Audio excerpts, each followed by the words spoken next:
El océano no es solo una vasta extensión de agua salada.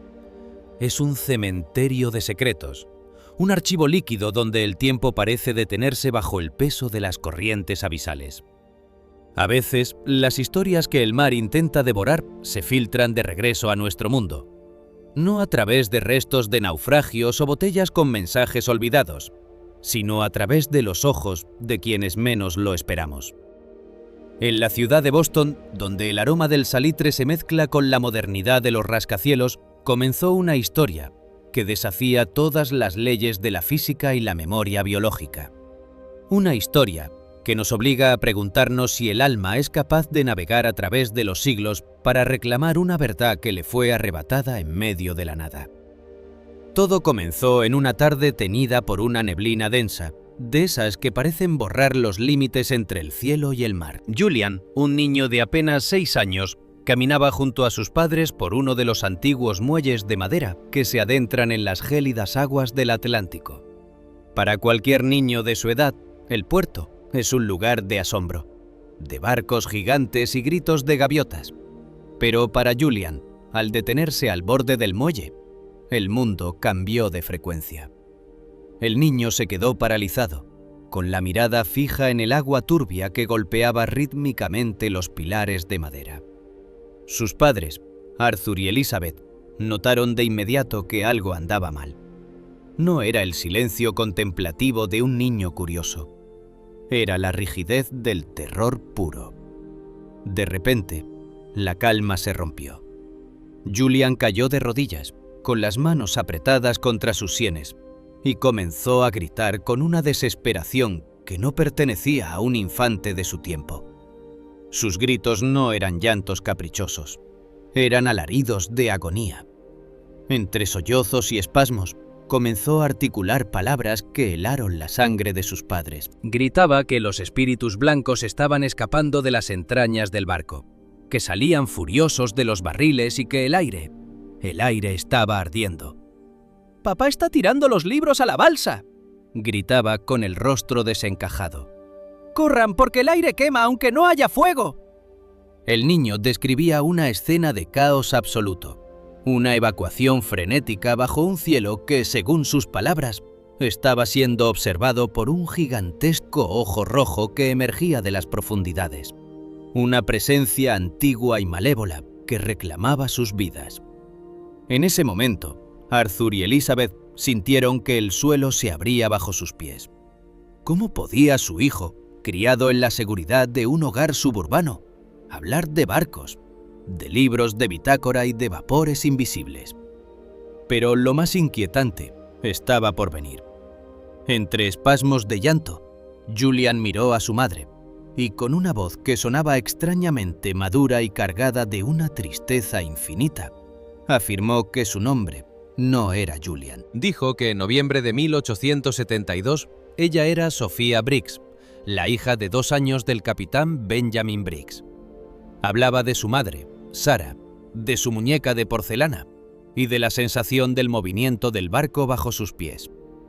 Afirmaba haber estado a bordo de la Mary Celeste, el bergantín más famoso y enigmático de la historia marítima, aquel que fue encontrado navegando a la deriva cerca de las Islas Azores, en perfecto estado, pero sin un solo alma a bordo.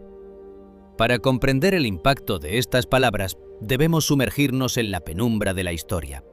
El misterio de la Mary Celeste es, quizás, el enigma náutico más persistente de todos los tiempos. El 4 de diciembre de 1872, el barco fue hallado por el bergantín Dei Gratia. Las velas estaban parcialmente arriadas. La carga de 1.701 barriles de alcohol desnaturalizado estaba intacta y las posesiones de la tripulación permanecían en sus lugares, incluyendo los juguetes de la pequeña Sofía. No había signos de lucha, ni de tormenta, ni de piratería. Simplemente, 10 personas habían desaparecido de la faz de la tierra, dejando atrás un barco fantasma que navegaba en un silencio sepulcral. Arthur, un hombre de mentalidad científica y escéptico por naturaleza, intentó inicialmente calmar a su hijo, atribuyendo todo a una pesadilla vívida o a alguna historia que el niño pudiera haber escuchado en la televisión. Pero la precisión de Julian comenzó a derribar cualquier muro de lógica. El niño empezó a describir la disposición interna de la Mary Celeste con un detalle escalofriante. Hablaba de la estrechez de los camarotes, del olor a aceite de ballena en las lámparas y de la ubicación exacta de la despensa. Mencionaba las costumbres del capitán Briggs, como su hábito de leer la Biblia antes de dormir o su rigurosidad con la limpieza de la cubierta. Elizabeth, consumida por una mezcla de miedo maternal y una curiosidad que la mantenía despierta por las noches, comenzó a notar cada palabra que salía de la boca de su hijo. Julian nombraba a los marineros uno por uno: Albert Richardson, Andrew Gillin, los hermanos Lorenzen. Hablaba del cocinero del barco, Edward Head, y de cómo solía darle trozos de pan sobrante. Lo hacía con una naturalidad pasmosa, como si estuviera recordando a viejos amigos que acababa de ver ayer. El escepticismo inicial de los padres se transformó en una confusión profunda y aterradora. ¿Estaban ante un caso de reencarnación? ¿De memoria genética? ¿O algo mucho más difícil de explicar en términos humanos? La descripción que Julian hacía del abandono del barco era especialmente detallada y técnica, utilizando términos marineros que ningún niño de su edad conoce. Hablaba del bote salvavidas que crujía y de cómo su padre, el capitán, se aseguraba de llevarse el cronómetro y el diario de navegación mientras el aire se volvía espeso y amargo. Aquí es donde la historia de Julian se cruza con la ciencia. Durante décadas, una de las teorías más sólidas sobre la Mary Celeste ha sido que los barriles de alcohol sufrieron fugas. El alcohol desnaturalizado, al evaporarse en una bodega cerrada, genera vapores invisibles que pueden causar pequeñas explosiones de fuego frío, llamas que no queman la madera, pero que consumen el oxígeno y crean una neblina aterradora. Julian hablaba precisamente de eso, de espíritus blancos que salían de los barriles y de un aire que quemaba sin fuego. Para una tripulación del siglo XIX, esto debió parecer una manifestación sobrenatural, un castigo divino o la presencia de demonios. Pero lo que realmente perturbaba a los investigadores que más tarde se acercarían al caso era la mención del ojo rojo. Julian describía una entidad, una presencia masiva que acechaba al barco desde las profundidades del Atlántico. Según el niño, el pánico que llevó a la tripulación a lanzarse a una balsa salvavidas en medio del océano no fue solo el miedo a la explosión, sino la visión colectiva de algo que emergía de las aguas, algo que el vapor de alcohol y la falta de oxígeno habían hecho visible a sus ojos alucinados. ¿Fue una alucinación masiva provocada por los gases tóxicos? ¿O el aire envenenado permitió a la tripulación ver una realidad que normalmente permanece oculta a los sentidos humanos? Los pensamientos internos de Arthur y Elizabeth eran un torbellino de angustia. Arthur se preguntaba si su hijo estaba sufriendo algún tipo de trastorno neurológico que le permitía acceder a información de forma inconsciente. Una especie de hiperempatía con relatos históricos. Elizabeth, por su parte, sentía que en los ojos de su hijo ya no habitaba solo el niño que ella había traído al mundo, sino también la sombra de esa niña pequeña, Sofía, que se perdió en la inmensidad del mar hace más de 150 años. Las preguntas retóricas se multiplicaban en su mente. ¿Es posible que el trauma de una muerte tan repentina y misteriosa pueda quedar impreso en la energía de un lugar o en la línea de un linaje? ¿O es que el océano nunca deja ir lo que toma y decide devolverlo en fragmentos a través del tiempo? Julian comenzó a dibujar. Sus dibujos no eran los garabatos típicos de un infante. Eran planos detallados de la cubierta de un bergantín, con la ubicación de las escotillas y la balsa salvavidas. Dibujaba el horizonte de las Azores y un punto específico en el mar, una coordenada que repetía constantemente mientras dormía. Su voz se volvía ronca, susurrando en un inglés antiguo, con giros idiomáticos que habían caído en desuso hace más de un siglo. El niño, que antes jugaba con dinosaurios de plástico, ahora pasaba las tardes mirando fijamente hacia el este, hacia el océano, como si esperara que el barco finalmente regresara por él. La seriedad del caso atrajo la atención de especialistas en fenómenos parapsicológicos y expertos en historia naval. Al principio, los científicos se mostraron fríos, analizando a Julian como si fuera un espécimen bajo un microscopio. Pero el escepticismo de los académicos comenzó a flaquear cuando Julian corrigió a un historiador sobre el tipo de madera utilizado en la reparación de la quilla del barco en 1871. No había forma de que el niño conociera ese detalle técnico, que solo se encontraba en registros de astilleros antiguos y polvorientos que no estaban digitalizados. ¿Qué fuerzas están en juego cuando un niño de 6 años se convierte en el puente hacia uno de los misterios más grandes de la navegación? La historia de Julian nos sumerge en un mar de dudas. Nos hace cuestionar si nuestra identidad es algo sólido o si somos simplemente recipientes temporales para historias que deben ser contadas. La angustia de la madre, que ve a su hijo alejarse hacia un pasado que no puede alcanzar, y la confusión del padre, que ve cómo la lógica se desmorona, son solo el reflejo del miedo que sentimos todos ante lo desconocido. Julian hablaba de la balsa salvavidas como una prisión de madera. Describía el sonido de las olas golpeando contra los costados y la mirada de su padre, el capitán Briggs, que se volvía cada vez más sombría mientras el barco madre, la Mary Celeste, se alejaba lentamente hacia el horizonte, dejándolos atrás en un silencio absoluto. Hablaba de la sed, del frío calcinante de las noches en el Atlántico y de cómo, uno a uno, los espíritus del agua empezaron a reclamar a los hombres. La narración del niño era tan inmersiva, tan cargada de detalles sensoriales, el sabor de la sal en los labios agrietados, el tacto de la mano de su madre Sara enfriándose bajo el sol, que resultaba imposible no sentir que estábamos allí, flotando en medio de la nada, esperando un rescate que nunca llegaría. Pero el misterio no se queda en las palabras de un niño.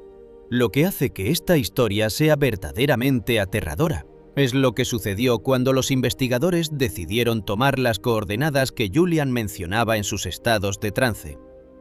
Una expedición financiada de forma privada se dirigió hacia las aguas cercanas a las Azores, a una zona que los mapas modernos marcan como un abismo insondable.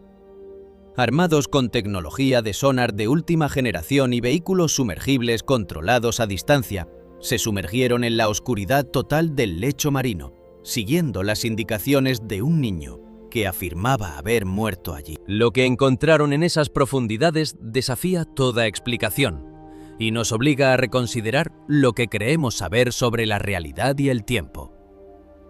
En la penumbra eterna del fondo oceánico, donde la presión aplastaría cualquier estructura convencional, las cámaras del sumergible captaron algo que no debería estar allí. Un rastro de objetos que parecían haber caído del cielo o de una balsa que se desintegró hace mucho tiempo. Pero entre los restos, algo brilló con una luz propia, algo que pertenecía personalmente al capitán de la Mary Celeste. ¿Es Julian una anomalía de la naturaleza? ¿Un fallo en la matriz del tiempo? ¿O el mensajero de una verdad que el mar ya no puede contener?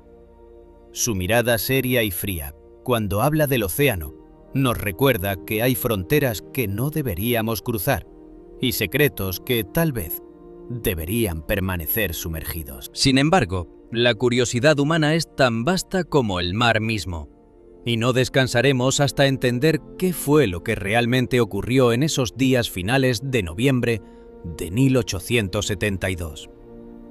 Si te sientes intrigado por la conexión entre este niño y el destino de la Mary Celeste, si tu piel se eriza al pensar en lo que esa expedición profunda descubrió realmente siguiendo las visiones de Julian, y si quieres conocer la última y espeluznante anotación encontrada en el diario del capitán que fue recuperado de las profundidades, te invitamos a que no te detengas aquí.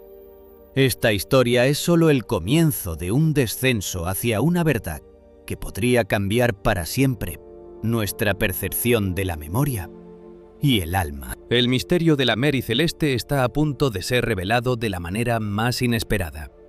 ¿Estás listo para descubrir qué fue lo que realmente vio la tripulación antes de lanzarse al abismo? ¿Qué secreto guardaba el capitán en las páginas de su diario que ha permanecido oculto por más de un siglo bajo toneladas de agua? Suscríbete a nuestro canal ahora mismo. No dejes que la neblina te oculte la verdad. Activa las notificaciones y acompáñanos en el próximo bloque de esta investigación, porque lo que encontramos en el fondo del mar te perseguirá en tus sueños. La historia de Julian y la Mary Celeste está lejos de terminar, y solo aquí conocerás el desenlace que la historia oficial ha intentado ignorar. Suscríbete y sumérgete con nosotros en lo desconocido. Para comprender la magnitud de la tragedia que parece haber echado raíces en la mente del pequeño Julian, debemos observar primero la extraña y desoladora naturaleza de su llegada al mundo. Julian nació en Boston en el año 2020, un año marcado por la incertidumbre global y una atmósfera de confinamiento. Pero para sus padres, Arthur y Elizabeth, el nacimiento de su hijo fue inicialmente un faro de esperanza. Sin embargo, esa luz comenzó a parpadear con una inquietante irregularidad desde los primeros meses de vida del infante. A diferencia de otros bebés que encuentran consuelo en el entorno familiar, Julian parecía habitar un espacio sensorial distinto, un territorio donde los olores y los sonidos más comunes se transformaban en disparadores de una angustia ancestral que nadie podía explicar. Desde que era un niño pequeño, Julian manifestó una fobia que desafiaba cualquier lógica pediátrica. No era un miedo a la oscuridad, ni a los ruidos fuertes, ni a los extraños. Su terror estaba ligado a algo mucho más específico y etéreo: los olores químicos. Bastaba con que Elizabeth se aplicara una gota de perfume, o que Arthur utilizara un poco de desinfectante de manos o alcohol medicinal para que el niño entrara en un estado de pánico absoluto. No era un simple berrinche, era una reacción fisiológica violenta. Julian se llevaba las manos al cuello, luchando por aire, con el rostro tornándose de un rojo violáceo, mientras sus ojos se dilataban por un horror inabarcable. Entre sollozos y jadeos, el niño gritaba una advertencia que helaba el corazón de quienes lo escuchaban. ¡Ese olor se lleva la razón! ¡Nos va a volver locos a todos! ¡No dejen que entre en la cabeza! Para Elizabeth, ver a su hijo de 3 años suplicar por su cordura frente a un frasco de antiséptico era una experiencia demoledora. Se preguntaba, en la soledad de sus pensamientos más oscuros, qué clase de trauma podía generar semejante reacción en un ser tan puro. Los médicos hablaban de una hipersensibilidad sensorial, de una variante extrema de autismo o de una fobia idiopática. Pero ninguna de esas etiquetas médicas lograba explicar la profundidad del terror de Julian. Él no solo temía al honor, él afirmaba que ese aroma era un ladrón de almas, una presencia invisible que, una vez inhalada, obligaba a los hombres a saltar hacia la muerte para escapar de sus propios pensamientos. ¿Cómo podía un niño de la era digital conocer la sensación de una psicosis química inducida por vapores? A medida que Julian crecía, el misterio se volvió sonoro. El niño comenzó a tararear y, eventualmente, a cantar una melodía que flotaba en la casa como un espectro melancólico. Era una kolibelna, una canción de cuna de mediados del siglo XIX, cargada de una tristeza que no pertenecía al repertorio infantil moderno. La letra hablaba de mares grises, de promesas de regreso que se perdían en la espuma, y de una madre que esperaba en la orilla un barco que nunca volvería a atracar. Arthur y Elizabeth buscaron la melodía en Internet, consultaron con musicólogos y rastrearon archivos digitales, solo para descubrir que la canción era una pieza obscura, casi olvidada, que solía cantarse en las comunidades costeras de Nueva Inglaterra hace 150 años. Julian la cantaba con una pronunciación perfecta, con una cadencia arrastrada que recordaba a las nanas de las esposas de los capitanes de barcos balleneros. ¿Quién te enseñó esa canción, Julian?, le preguntaba Elizabeth con la voz temblorosa, mientras lo observaba mecerse rítmicamente en su cama. El niño dejaba de cantar. Fijaba su mirada seria y fría en ella, una mirada que parecía haber visto el fin del mundo, y respondía con una sencillez aterradora. Me la cantaba mamá Sara cuando el barco dejaba de moverse. Ella decía que el océano tenía hambre, pero que nosotros éramos demasiado pequeños para ser comidos. La inquietud de los padres se transformó en una vigilancia constante cuando Julian comenzó a plasmar sus visiones en papel. El niño pasaba horas dibujando círculos perfectos, uno tras otro, pero todos compartían una característica perturbadora: un centro de un rojo intenso, casi sangriento. Él los llamaba el ojo del océano. Decía que el ojo siempre estaba ahí, esperando a que el aire se volviera amargo para emerger y mirar a los hombres directamente al corazón. Para Julian, ese ojo no era una metáfora, era una entidad física que había visto surgir de las aguas del Atlántico, mientras la balsa en la que se encontraba se alejaba del Mary Celeste. Para entender el hilo que une a este niño de Boston con el abismo, debemos retroceder en el tiempo, hasta aquel fatídico diciembre de 1872. El Mary Celeste, un bergantín de 2 mástiles, fue hallado navegando sin rumbo entre las Azores y la costa de Portugal. Cuando los marineros del Dei Gratia subieron a bordo, esperaban encontrar señales de una lucha feroz o los estragos de una tormenta implacable. En su lugar, encontraron un escenario que desafiaba la razón. El barco estaba en perfectas condiciones de navegabilidad. En la mesa del camarote del capitán, según las crónicas de la época, aún quedaban restos de una comida a medio terminar y una taza de té que parecía haber conservado el calor de su dueño hasta minutos antes. El diario de navegación permanecía abierto sobre el escritorio de Benjamin Briggs, con la última entrada fechada el 25 de noviembre. No había violencia, ni sangre, ni rastro de piratas. Solo una ausencia total y absoluta de vida humana. El capitán Benjamin Briggs, un hombre de una integridad intachable y vasta experiencia marítima, se había embarcado con su esposa Sara y su pequeña hija de 2 años, Sofía. Junto a ellos, 7 marineros expertos completaban la tripulación. Todos desaparecieron. La única pista tangible de su huida era la ausencia de la única balsa salvavidas del barco. Pero, ¿qué pudo obligar a un capitán tan experimentado a lanzar a su esposa y a su hija pequeña a una frágil balsa en medio del océano Atlántico, dejando atrás un barco sólido y lleno de provisiones? La carga del Mary Celeste guardaba un secreto volátil: 1.701 barriles de alcohol industrial, destinado a ser utilizado para el fortalecimiento de vinos en Italia. Tras el hallazgo del barco, se descubrió que 9 de esos barriles estaban vacíos. Aquí es donde la ciencia y la historia comienzan a entrelazarse con el terror de Julian. Los investigadores modernos sugieren que el alcohol de esos 9 barriles, hechos de roble blanco, un material más poroso que el resto, se filtró lentamente, creando una atmósfera saturada de vapores altamente inflamables y tóxicos en la bodega sellada. ¿Podemos imaginar el efecto de inhalar esos vapores durante días en la mente de la tripulación? El alcohol desnaturalizado, al sublimarse, no solo crea el riesgo de una explosión invisible, sino que actúa como un potente agente psicotrópico. Los hombres habrían comenzado a sufrir mareos, náuseas y, lo más importante, alucinaciones aterradoras. El aire se habría vuelto pesado, con ese olor penetrante que Julian hoy rechaza con tanta violencia.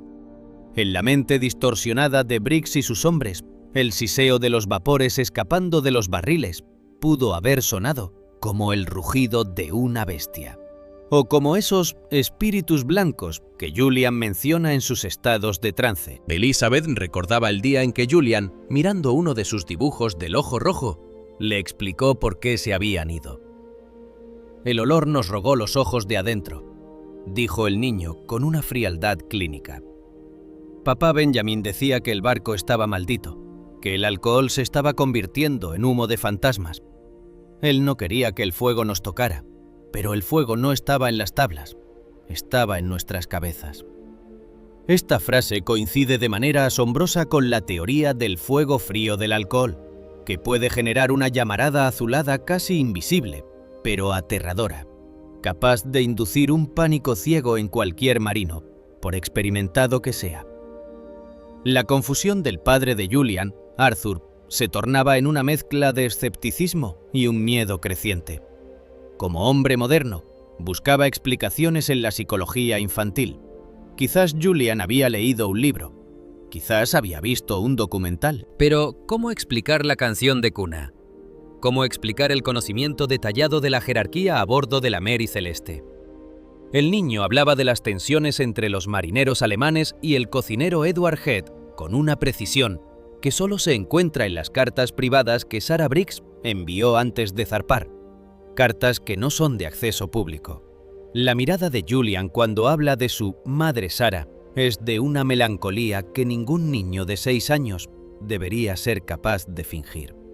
Describe cómo Sarah apretaba a Sofía contra su pecho en la balsa salvavidas, mientras el Mary Celeste se alejaba, impulsado por una brisa ligera, dejándolos a merced de un océano que, según Julian, había abierto su gran ojo rojo para observar su lento descenso hacia el olvido. Ese ojo rojo podría ser una representación infantil de una anomalía atmosférica, o quizás el reflejo del sol poniente sobre las aguas saturadas de alcohol evaporado.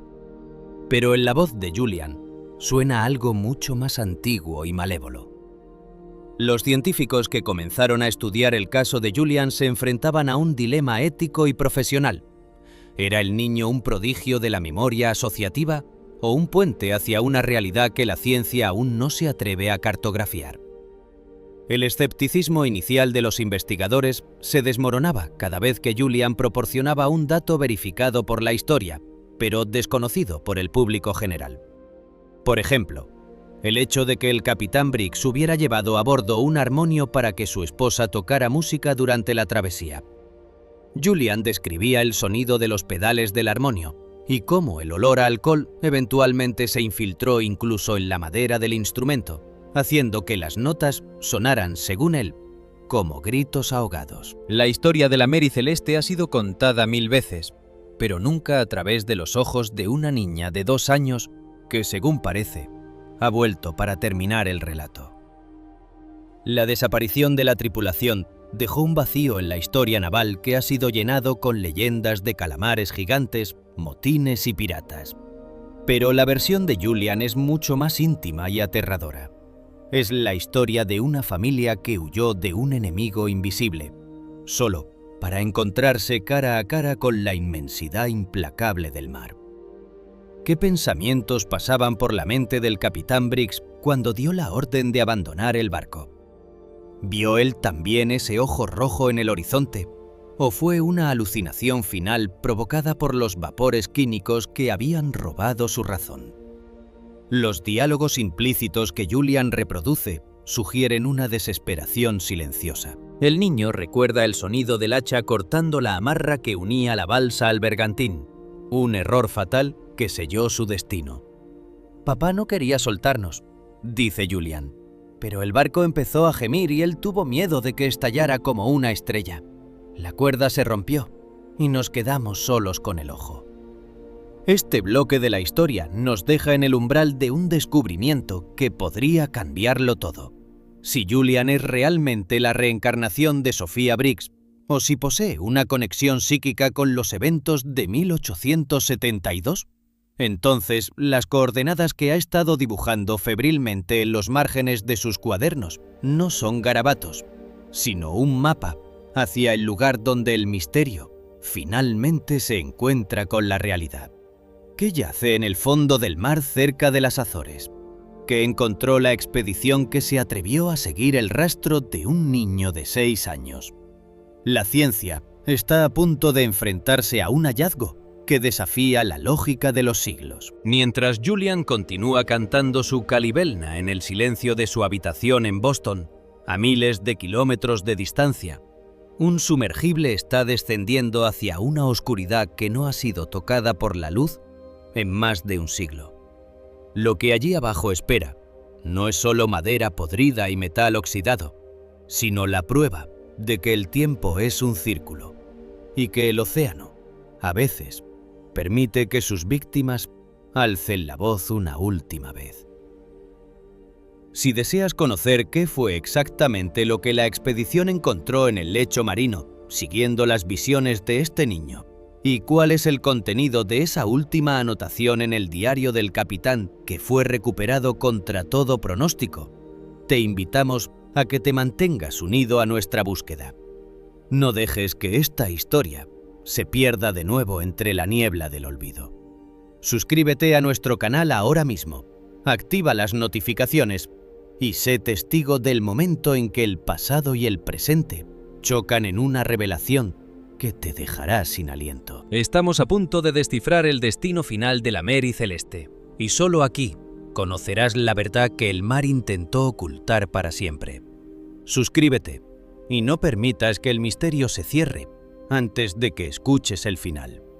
La verdad está sumergida y nosotros estamos a punto de sacarla a la superficie. Cuando la ciencia médica se retira derrotada, dejando tras de sí un rastro de diagnósticos vacíos y recetas inútiles, el ser humano no tiene más remedio que buscar respuestas en los márgenes de la realidad oficial. Para Arthur y Elizabeth, la vida se había convertido en un laberinto de espejos, donde cada reflejo de su hijo Julian les devolvía la imagen de un extraño. Ya no se trataba solo de pesadillas o de extraños conocimientos náuticos. Era la sensación de que una presencia del siglo XIX estaba reclamando el cuerpo y la mente de su pequeño. En este estado de agotamiento emocional y desesperación lúcida, decidieron recurrir a una de las mentes más brillantes y rigurosas de la historiografía marítima, la doctora Evelyn Mercer. La doctora Mercer no era una mística ni una entusiasta de lo paranormal.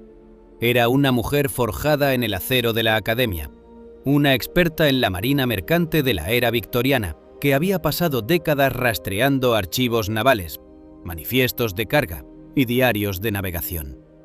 Para ella, el misterio de la Mary Celeste era un caso frío, una anomalía histórica que debía resolverse con datos, no con fantasías.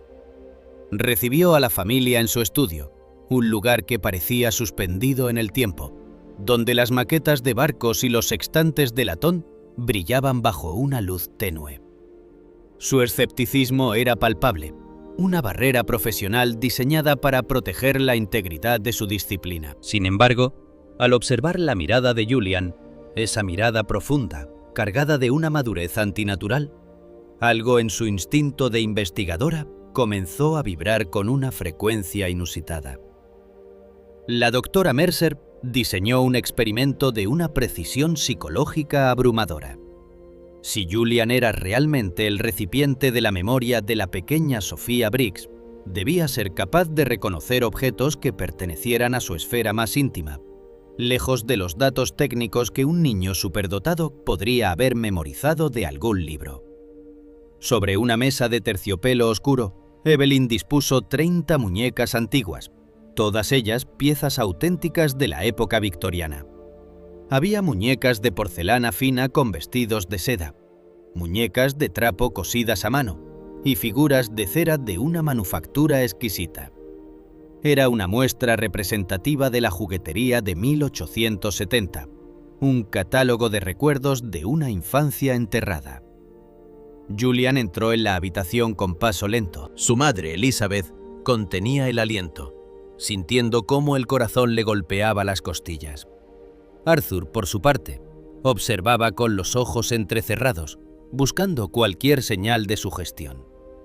El niño no se distrajo con el brillo de las muñecas de porcelana, ni con el color de los vestidos. Caminó directamente hacia una esquina de la mesa, como si fuera guiado por un hilo invisible.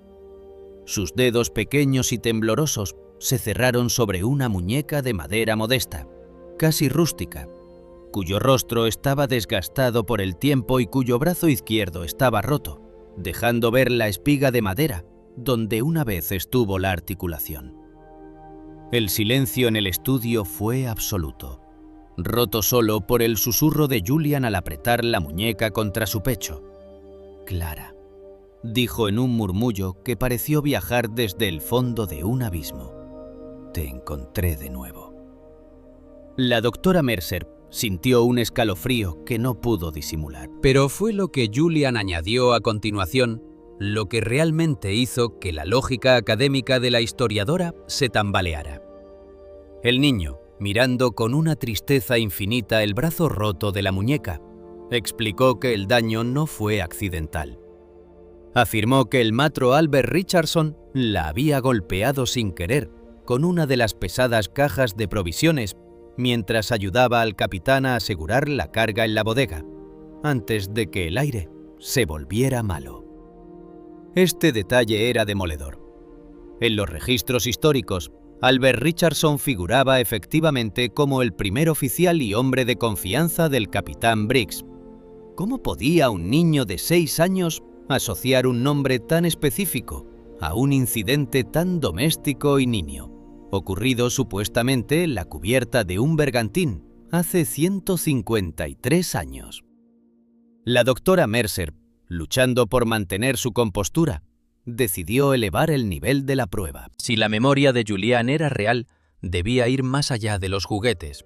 Debía conocer los secretos del hombre que gobernaba aquel barco fantasma, Benjamin Briggs. Evelyn condujo a la familia a una sala contigua donde se encontraba una réplica exacta, construida según los planos originales de la época, del escritorio personal del capitán de la Mary Celeste. El mueble era una obra de ingeniería náutica, lleno de compartimentos para cartas náuticas, tinteros fijos para resistir el balanceo del mar y cajones con cerraduras complejas. Julian se acercó al escritorio con una familiaridad que resultaba ofensiva para la razón. Pasó sus manos sobre la madera de caoba, reconociendo las vetas y los bordes. De repente, introdujo su mano derecha en uno de los cajones laterales, lo extrajo por completo y comenzó a presionar la pared trasera del compartimento vacío. Papá no quería que los dueños del barco supieran la verdad, explicó Julian con una seriedad que helaba la sangre. Él decía que la carga no era lo que decían los papeles y que si algo salía mal, su diario debía estar a salvo. Con un clic metálico casi imperceptible, una pequeña sección de la madera se desplazó, revelando un panel oculto. Un doble fondo diseñado para esconder documentos de la vista de los inspectores de aduanas o de los propietarios de la naviera. La doctora Mercer sintió que el aire de la habitación se volvía denso. El escritorio que Julian estaba manipulando era una réplica, pero el mecanismo que el niño acababa de activar era un detalle de diseño que solo se conocía por descripciones teóricas de ebanistería náutica de finales del siglo XIX. Nadie, absolutamente nadie fuera de un círculo muy restringido de restauradores, sabía de la existencia de ese tipo de escondites en los muebles personales de los capitanes de esa línea específica de bergantines. Movida por una urgencia que rayaba en la obsesión, la doctora Mercer envió un requerimiento urgente al Museo de Gibraltar, el lugar donde se custodia el escritorio original de Benjamin Briggs, recuperado del Mary Celeste tras su hallazgo en 1872. Durante más de un siglo, aquel mueble había sido exhibido y estudiado, pero siempre bajo la presunción de que no guardaba más que la historia visible de su dueño. Mercer solicitó una inspección por rayos X y un análisis de microrestauración en los puntos exactos que Julian había señalado en la réplica. La respuesta del museo llegó días después, sumiendo a Evelyn Mercer en un estado de estupor científico.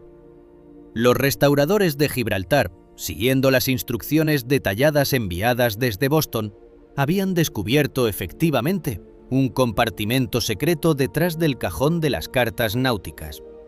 Estaba tan perfectamente camuflado por la pátina del tiempo y la maestría del ebanista que había pasado desapercibido por más de 150 años. Al abrirlo, el espacio estaba físicamente vacío, pero no estaba muerto. Utilizando microscopía electrónica y análisis de residuos, los expertos encontraron algo asombroso: microfibras de celulosa y trazas de lignina que correspondían a papel fabricado a mediados del siglo XIX. Eran los restos biológicos de un libro que había permanecido allí durante décadas antes de degradarse o ser retirado. El diario secreto del capitán Briggs había existido realmente, tal como el niño había afirmado. ¿Qué clase de secretos ocultaba Benjamin Briggs de los armadores de la Mary Celeste?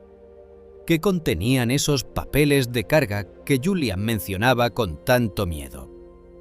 En la mentalidad de un niño de 6 años, estas revelaciones se traducen en imágenes de traición y peligro, pero para la doctora Mercer, las implicaciones eran de una magnitud histórica global. La Mary Celeste no era solo un barco llevando alcohol, era el escenario de una operación oculta.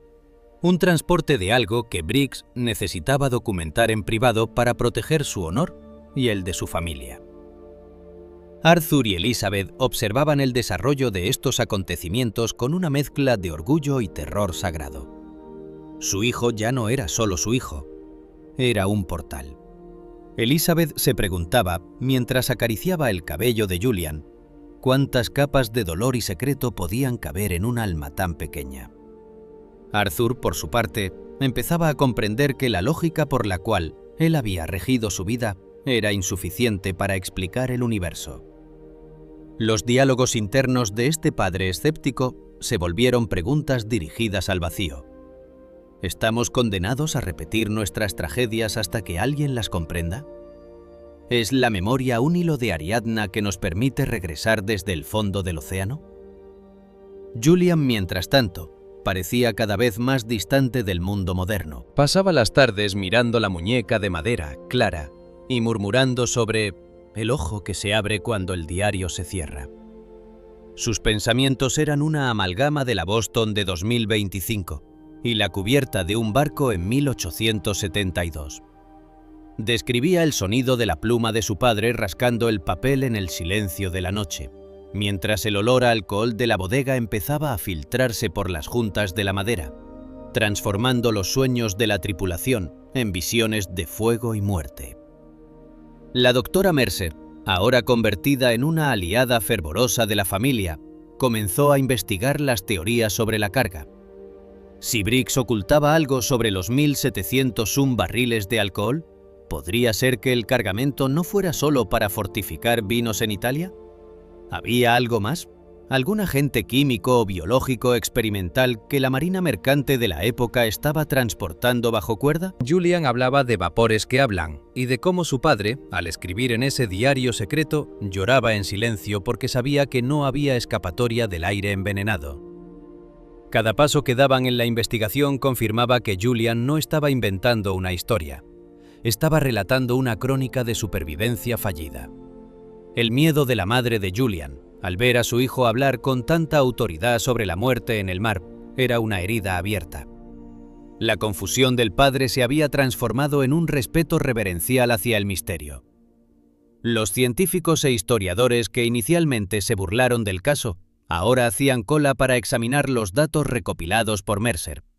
El paradigma de la memoria humana estaba siendo reescrito por los dedos de un niño de 6 años que sabía dónde se esconden los secretos en los muebles de los muertos. Es posible que la Mary Celeste no fuera víctima de un motín o de una tromba marina, sino de una conspiración corporativa del siglo XIX que Briggs intentó denunciar en su diario secreto.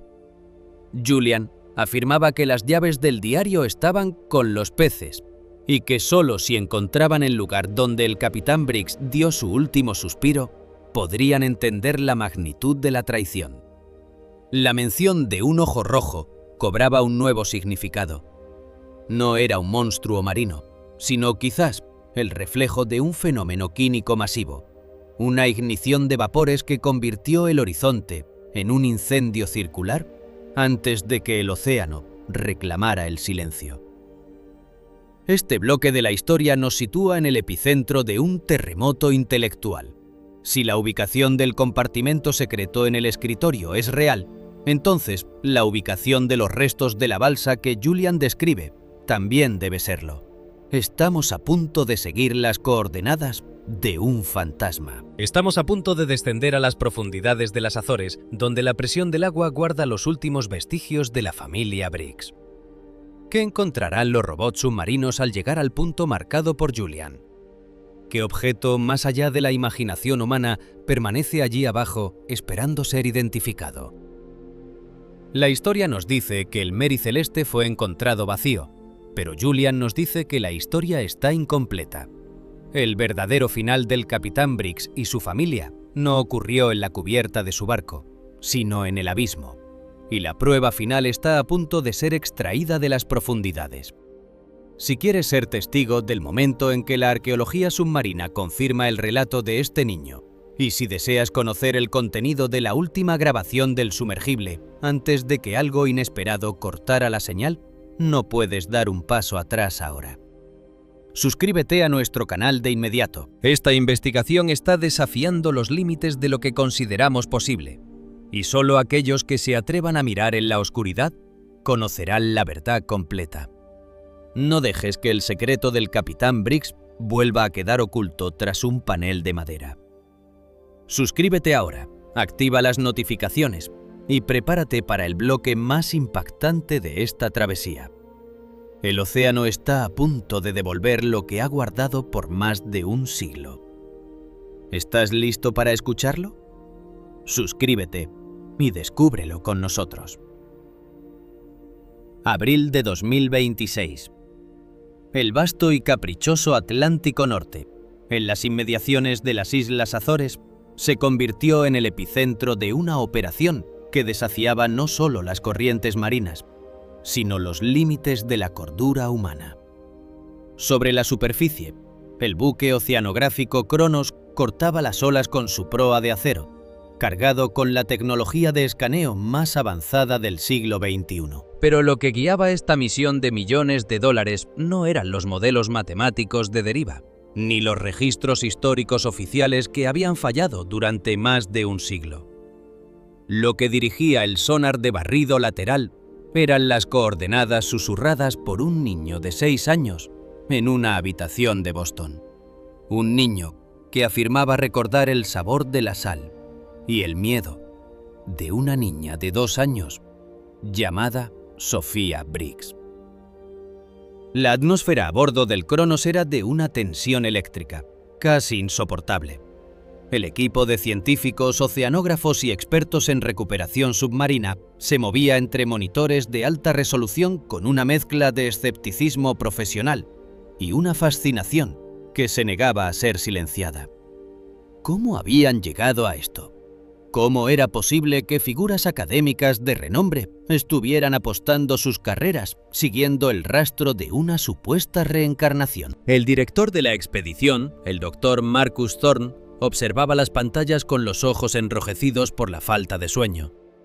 En su mente se libraba una batalla entre la lógica empírica y la evidencia perturbadora que Julian, el pequeño puente hacia el pasado, había proporcionado. «Es imposible que esté allí», murmuraba un técnico mientras el sonar enviaba pulsos de sonido hacia el abismo. ¿A 1200 metros?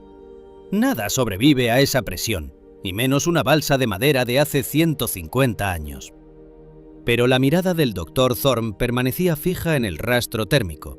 Él recordaba la grabación de la voz de Julian. «Buscad donde el agua se vuelve roja bajo el sol, allí donde el corazón de papá dejó de latir». De repente, el sonido monótono del sonar cambió. Una anomalía apareció en el monitor, una forma geométrica, extraña a la topografía natural del lecho marino. El pulso de todos en la sala de mando se aceleró. No era una roca, no era una formación volcánica. Era un resto antrópico, un fragmento de la civilización humana descansando en el reino de la oscuridad eterna. El robot sumergible Icarus, un portento de la ingeniería robótica capaz de soportar presiones aplastantes, fue desplegado de inmediato. A medida que el Icarus descendía, las cámaras de ultra alta definición transmitían imágenes que parecían provenir de otro planeta.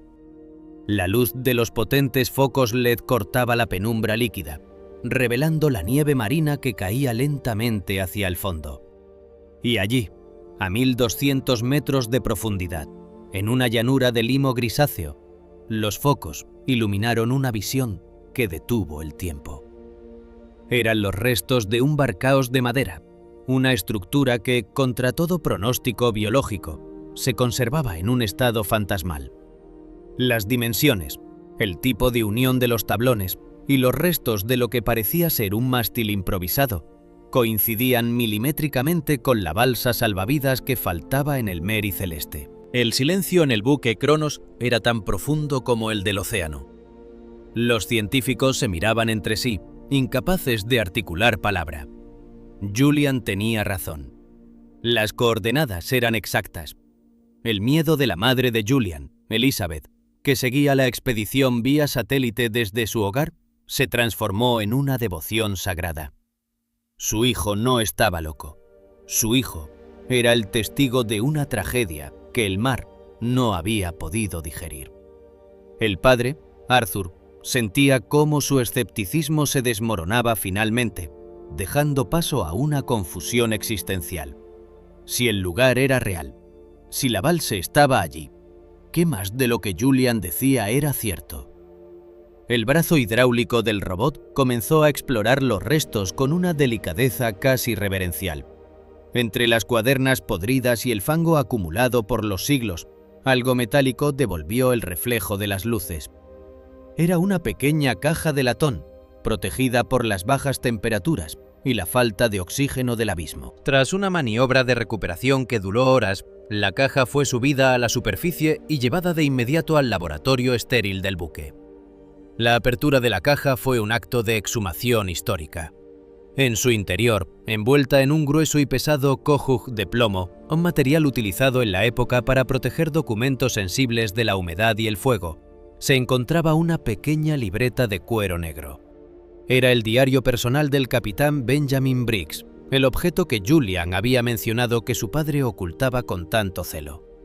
Al abrir las páginas, con la ayuda de expertos en conservación que utilizaban gases inertes para evitar que el papel se deshiciera al contacto con el aire moderno, la verdad comenzó a emerger con la violencia de una tormenta. Las entradas no hablaban de piratas, ni de motines sangrientos, ni de monstruos marinos de leyenda. La realidad era mucho más visceral y aterradora. Un descenso lento hacia la locura, inducida por la propia carga del barco. Las últimas páginas, escritas con una caligrafía que se volvía cada vez más errática, espasmódica y cargada de una angustia palpable, describían el horror invisible que se apoderó de la Mary Celeste. El capitán Briggs relataba cómo, tras el 10º día de navegación, un olor acre y dulzón comenzó a filtrarse desde la bodega. Las 9 botellas de alcohol desnaturalizado que se habían roto no solo liberaron vapores inflamables, sino que crearon una mezcla química altamente tóxica en el aire estancado del barco. Pero hubo un factor que la historia nunca consideró, un fenómeno natural de una rareza extrema. El diario mencionaba que el mar alrededor del barco comenzó a brillar con una luz roja intensa, un tipo de bioluminiscencia provocada por una proliferación masiva de un plancton microscópico tóxico. En el diario, Briggs describía cómo el vapor del alcohol, al ser inhalado constantemente por la tripulación, comenzó a reaccionar con las toxinas volátiles del plancton, provocando una psicosis masiva. Los hombres ven cosas que no están allí, escribía Briggs con trazos violentos. Gilling afirma que el cielo se está abriendo. Richardson dice que las tablas del barco se están convirtiendo en serpientes. El aire está envenenado, quema los pulmones y roba la voluntad. El capitán describía la alucinación colectiva más aterradora de la historia naval. La visión de un ojo rojo gigante que emergía del océano, una presencia que los observaba y los juzgaba. No era un monstruo físico, sino una proyección mental de su propio envenenamiento, una manifestación del pánico químico que los rodeaba. Briggs, creyendo que el barco estaba bajo una maldición o que el cargamento iba a estallar en una bola de fuego invisible de un momento a otro, tomó la decisión fatal. Bajo el influjo de la alucinación, obligó a su esposa Sara, a su pequeña hija Sofía y a toda la tripulación a descender a la pequeña balsa salvavidas.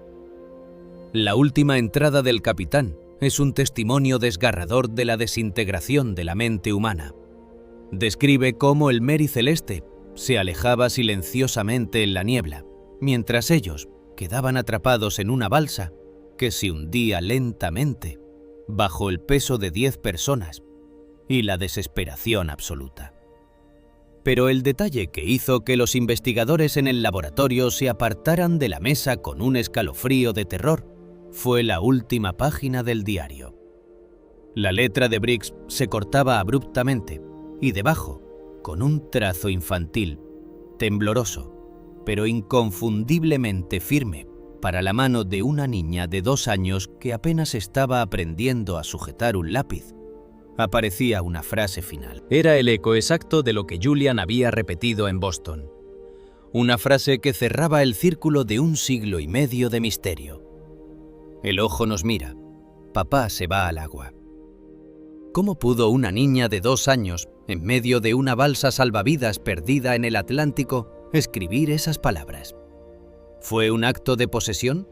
¿Una última manifestación de la conciencia antes de que el océano reclamara su vida? ¿O es que Julian, en su vida anterior como Sofía, fue quien realmente selló el destino de ese diario? Los científicos, ante la evidencia física del papel y la caligrafía infantil, se enfrentaron a una realidad que sus títulos académicos no podían procesar. Estaban ante la prueba de que el trauma puede trascender la carne y el tiempo. La imagen de Benjamin Briggs, el capitán íntegro y devoto, lanzándose voluntariamente a las aguas oscuras bajo el influjo de una psicosis química, mientras su hija pequeña observaba cómo el ojo los consumía, es una de las visiones más desoladoras de la historia marítima. El hallazgo del diario no solo resolvía el cómo desaparecieron, sino que revelaba el qué sintieron. Un terror que no era de este mundo, provocado por la combinación letal de la industria humana y los caprichos biológicos del mar. Elizabeth, al conocer el contenido del diario, rompió a llorar. No solo de tristeza, sino de un alivio profundo. Ahora entendía por qué su hijo Julian se asfixiaba con el olor al alcohol, por qué dibujaba círculos rojos y por qué su mirada era tan vieja. No era una enfermedad, era una herida abierta en el tiempo que finalmente estaba empezando a cicatrizar. Julian, al ver las imágenes de la balsa recuperada por el robot, simplemente asintió con la cabeza, con una calma que resultaba casi inhumana. «Ya no tienen que buscar más», dijo en un susurro. «Ahora el ojo está cerrado».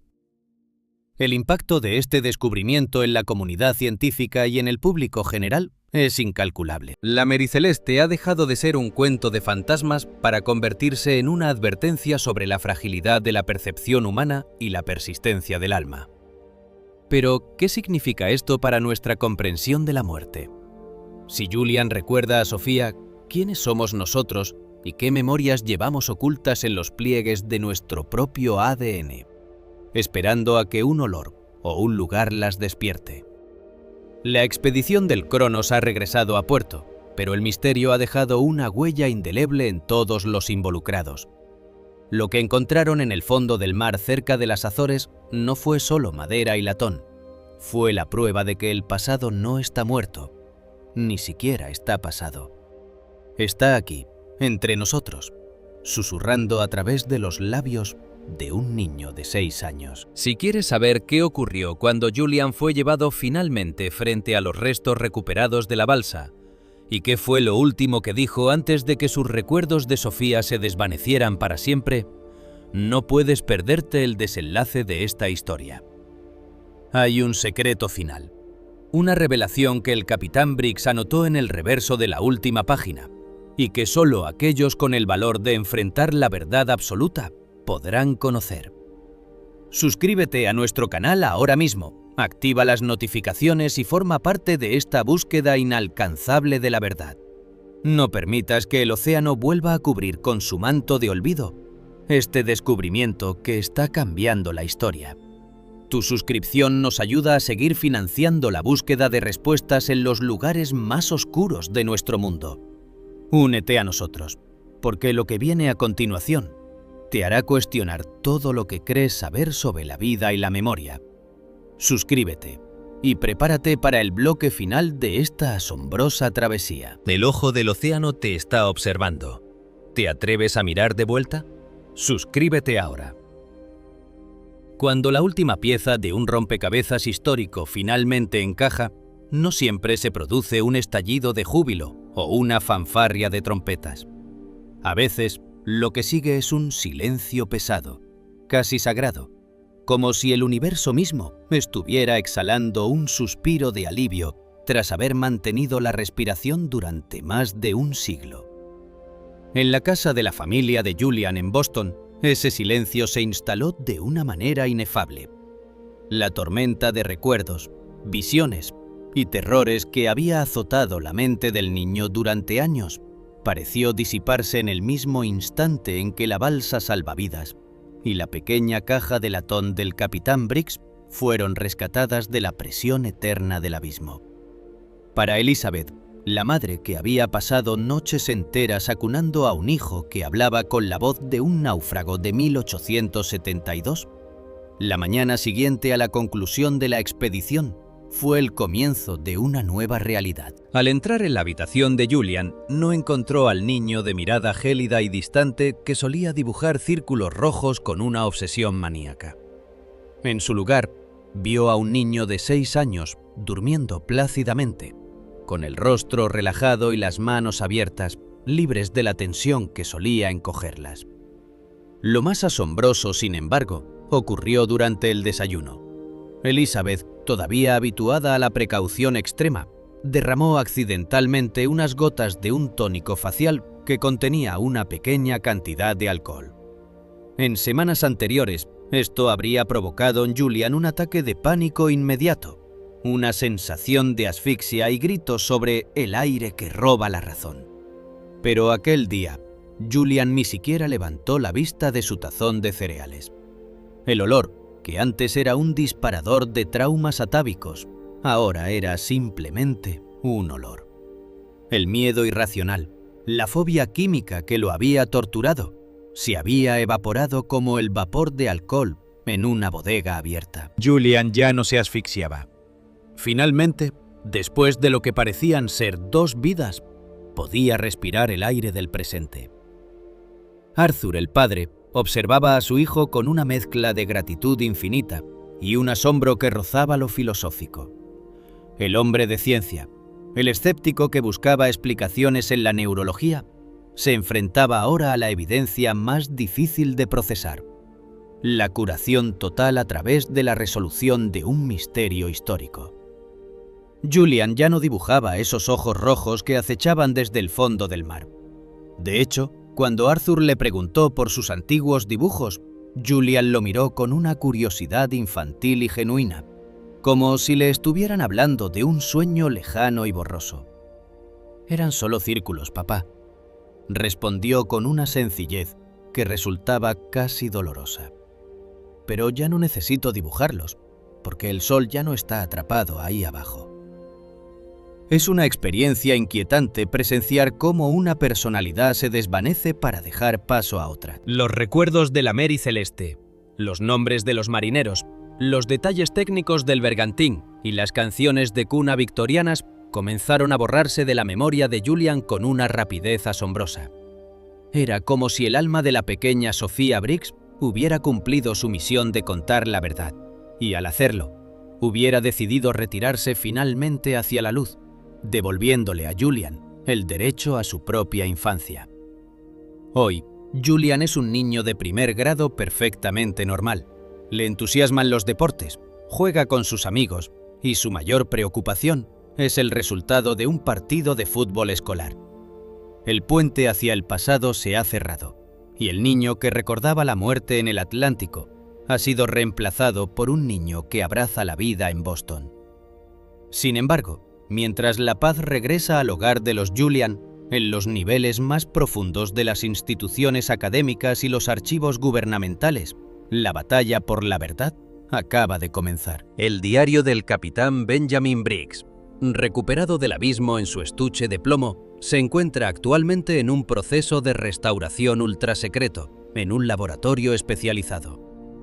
Bajo luces de espectro controlado y manos expertas protegidas por guantes de seda, cada página está siendo tratada para evitar que la exposición al oxígeno moderno destruya las últimas palabras de un hombre que murió hace 150 años.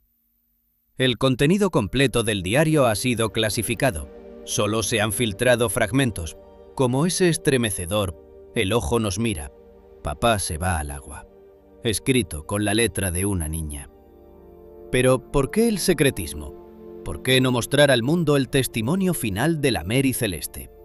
Los rumores sugieren que las anotaciones de Briggs describen fenómenos que van mucho más allá de una simple intoxicación química. Se dice que el capitán describió cambios en la estructura misma de la realidad, una distorsión del tiempo y el espacio provocada por la combinación de las toxinas y algo que él llamó la frecuencia del océano. Hay quienes sostienen que el diario contiene advertencias sobre ciertas zonas del Atlántico, donde la barrera entre nuestro mundo y algo inefable es peligrosamente delgada. La comunidad científica se encuentra en un estado de efervescencia y conflicto total. Por un lado, los biólogos y químicos defienden la teoría del punto crítico de intoxicación. Sostienen que la mezcla de vapores de alcohol industrial y las neurotoxinas de la bioluminiscencia roja crearon una psicosis colectiva tan perfecta y devastadora que cada miembro de la tripulación proyectó el mismo miedo, el mismo ojo rojo. Para ellos, Julian es un caso de estudio fascinante de criptomnesia o de una empatía genética tan profunda que el cerebro del niño recreó los recuerdos basados en información fragmentada y una sensibilidad neurológica extrema. Pero por otro lado, los historiadores de lo oculto y los investigadores de la conciencia plantean una pregunta mucho más inquietante. ¿Y si lo que Julian vivió fue una reencarnación real? ¿Y si el alma de Sophia Briggs, atrapada en el momento del trauma, necesitó un vehículo físico en el siglo XXI para cerrar su ciclo? Si esto es cierto, las implicaciones son sísmicas. Significaría que la muerte no es el final de nuestra historia, sino una pausa, y que los grandes misterios sin resolver de la humanidad actúan como anclas que mantienen a las almas ligadas a este plano hasta que se hace justicia a la verdad. ¿Es posible que la tragedia de la Mary Celeste fuera un evento puramente químico, un accidente industrial en medio de la nada? ¿O fue el encuentro con algo que habita en las profundidades, algo que la ciencia actual prefiere ignorar para no tener que admitir su propia ignorancia? Las preguntas retóricas se elevan como el humo de un naufragio. ¿Por qué 9 barriles estaban vacíos? ¿Por qué Briggs, un hombre devoto y racional, abandonó un barco seguro por una balsa condenada? ¿Y por qué un niño, nacido 148 años después en una ciudad diferente, presentaba las mismas marcas psicológicas de aquel evento? La historia de Julian y la Mary Celeste nos deja en un umbral incómodo. Por un lado, la satisfacción de haber encontrado restos físicos en el lecho marino. Por otro, la inquietud de saber que la explicación racional, la intoxicación por alcohol, parece insuficiente para cubrir todos los ángulos de lo que el niño relató. Los diálogos internos de los investigadores que han visto el diario original hablan de una sensación de fuerza que emana de las páginas, una urgencia que trasciende la simple escritura. Hoy, la Mary Celeste sigue siendo un símbolo de lo inexplorado. El barco que navegaba sin tripulación es un recordatorio de que somos pasajeros vulnerables en un mundo que no siempre comprendemos. La historia de Julian nos ha dado la llave de la bodega, pero lo que hay dentro de esa bodega, ya sea gas venenoso o un ojo rojo que observa desde el abismo, depende de lo que estemos dispuestos a creer. La mirada de Julian, ahora llena de la inocencia propia de su edad, es el mayor regalo de esta historia. Pero para nosotros, los que nos quedamos en la orilla observando los ecos del pasado, la tarea es mantener viva la llama de la curiosidad. No podemos permitir que el diario del capitán Briggs sea enterrado de nuevo en un archivo olvidado. Debemos exigir la verdad, por extraña o aterradora que sea. A medida que este bloque de nuestra investigación llega a su fin, nos enfrentamos a la mayor de todas las incógnitas. El océano sigue allí, vasto, ruidoso y guardián de millones de secretos más. ¿Cuántos Julians hay entre nosotros, portando memorias de barcos que nunca llegaron a puerto, de ciudades que el desierto devoró o de amores que la guerra separó? Estamos caminando sobre un suelo hecho de historias olvidadas y a veces solo hace falta el susurro de un niño para que el pasado vuelva a reclamar su lugar en la luz. ¿Qué piensas tú, que has seguido cada paso de este descenso hacia el misterio? ¿Crees que el destino de la Mary Celeste fue el resultado de una fatalidad química? ¿Una serie de coincidencias desafortunadas y alucinaciones compartidas? ¿O crees que Benjamin Briggs y su familia tropezaron con algo inenarrable en la inmensidad del océano? Algo que solo pudo ser contado un siglo y medio después, a través de la reencarnación. Las teorías son tan profundas como el abismo donde descansaba la balsa. Algunos sugieren que el alcohol abrió una puerta en la percepción de los marineros, permitiéndoles ver entidades que normalmente no interactúan con nosotros. Otros creen que Julian es la prueba definitiva de que el ADN es capaz de almacenar experiencias sensoriales completas, transmitiéndolas como un virus de memoria a través de las eras. Queremos conocer tu teoría. Queremos que te sumerjas con nosotros en este debate que desafía los límites de la realidad. Escribe en los comentarios si crees en la explicación científica de los vapores de alcohol o si sientes que hay algo más, algo que la doctora Mercer y la familia Julian han tocado, pero que el mundo aún no está listo para aceptar plenamente. Tu opinión es la que mantiene viva esta llama de investigación. Si este relato te ha cautivado, si has sentido el frío del Atlántico y el aroma del alcohol industrial a través de nuestras palabras, y si deseas seguir explorando los casos más enigmáticos y profundos que la historia ha intentado ocultar, te pedimos que te unas a nuestra comunidad de buscadores de misterios. No permitas que el velo del olvido se cierre de nuevo sobre la Mary Celeste. Suscríbete a nuestro canal ahora mismo. Activa todas las notificaciones para ser el primero en recibir las actualizaciones sobre el proceso de restauración del diario del Capitán Briggs y los nuevos hallazgos de la expedición Cronos. Tu apoyo es el motor que nos permite seguir descendiendo a las profundidades del conocimiento prohibido. Comparte esta historia con aquellos que aún creen que el mundo es un lugar simple y predecible. Suscríbete, comenta y acompáñanos, porque el próximo misterio que vamos a desenterrar podría ser el que cambie tu vida para siempre. Gracias por navegar con nosotros a través de las sombras. El ojo del océano se ha cerrado por ahora, pero la verdad siempre encuentra una forma de emerger. Suscríbete y descúbrela con nosotros.